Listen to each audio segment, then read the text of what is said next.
So hindi siya umabot ng 3.2 volts. Pero sabi doon sa kanilang store, brand new. Yan po. So titestingin pa natin, i-charge natin, top balance muna natin, tapos i-charge natin, tapos i-stack natin ng ilang araw para malaman natin kung okay tong battery nito, kung brand new talaga.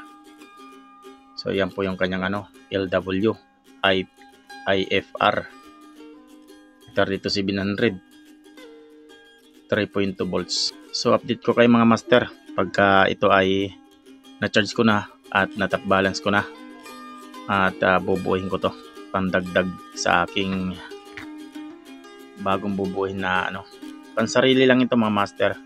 Kaya sa mga gustong magpabuo, sa inyo po yung battery, akin lang po yung gawa, dahil wala po akong malaking pampuhunan para pambili ng battery na marami.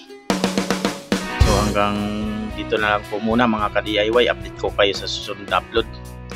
Ayan, paki-like and share po ng ating video, paki-follow po kung bago ka pa lang sa channel ko, napadaan ka lang para updated ka pa sa mga ganitong upload kong video.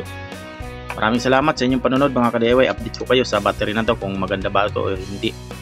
I-charge ko pa to Salamat po. Hanggang sa muli mga ka-DIY.